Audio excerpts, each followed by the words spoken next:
T Vasudevan നായരുടെ നേതൃപൂജ പരാമർശത്തിൽ പുതുമയില്ലെന്ന് CPM. ഇതേ കാര്യം മുൻപും പറഞ്ഞിട്ടുണ്ട്. ഉള്ളടക്കത്തിൽ ചെറിയ വ്യത്യാസം മാത്രമേ ഉള്ളൂ. അതിനാൽ വിവാദത്തിൽ കക്ഷി ചേരേണ്ടതാണ് സെക്രട്ടേറിയറ്റിന്റെ വിലയിരുത്തൽ. ശരത് കെ ശശിയാണ് വിവരങ്ങളുമായി ചേരുന്നത്. ശരത്ത്, വേദിയിലിരുത്തിയുള്ള പരാമർശം ആളിക്കത്തുമ്പോഴാണ് CPM പരാമർശത്തിൽ പുതുമയില്ലെന്ന് പറയുന്നത്. എന്തൊക്കെയാണ് സെക്രട്ടേറിയറ്റ് തീരുമാനങ്ങൾ?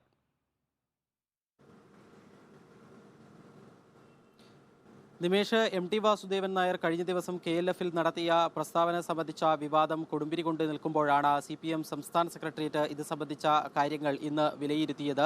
2003-ൽ തന്നെ MT വാസുദേവൻ നായർ ഒരു ലേഖനം എഴുതിയിരുന്നു. EMS-ഉമായി ബന്ധപ്പെടുത്തി എഴുതിയ ചരിത്രപരമായ ആവശ്യകത എന്ന ലേഖനത്തിൽ പറഞ്ഞ കാര്യങ്ങൾ തന്നെയാണ് കഴിഞ്ഞ ദിവസം MT വാസുദേവൻ നായർ പ്രസംഗത്തിലും ഉൾപ്പെടുത്തിയിരിക്കുന്നത്. അതിൻ്റെ ഉള്ളടക്കത്തിൽ അന്തസത്തയിൽ കാര്യമായ മാറ്റങ്ങളൊന്നും വരുത്താതെയായിരുന്നു കഴിഞ്ഞ ദിവസത്തെ പ്രസംഗം ഉണ്ടായത്. തുടക്കത്തിലും അവസാനവും 1-2 വരികൾ കൂട്ടിച്ചേർക്കുക മാത്രമാണ് ഉണ്ടായത്.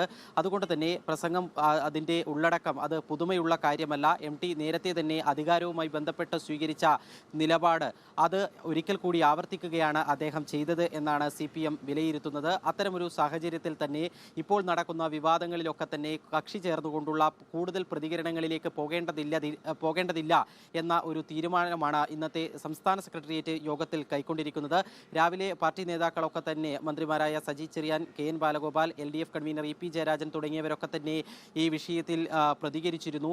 എന്നാൽ ഇനി വിവാദങ്ങളുമായി ബന്ധപ്പെട്ട് തുടർ പ്രതികരണങ്ങളിലേക്ക് കടക്കേണ്ടതില്ല എന്ന രീതിയിലാണ് ഒരു തീരുമാനം സംസ്ഥാന സെക്രട്ടേറിയറ്റിൽ ഉണ്ടായിരിക്കുന്നത്.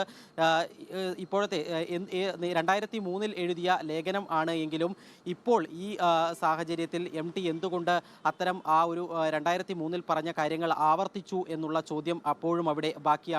ഇത് സംബന്ധിച്ച് MD കൂടുതൽ പരസ്യ പ്രതികരണത്തിന് ഇതുവരെ തയ്യാറായിട്ടില്ല. ആ സാധ്യത തന്നെയാണ് മുഖ്യമന്ത്രിക്കെതിരെ വിമർശനത്തിന് വേണ്ടി MD ആ വേദി തെരഞ്ഞെടുത്തു എന്ന ചർച്ചകൾക്ക് ഇപ്പോഴും ബലം നൽകുകയും ചെയ്യുന്നത്.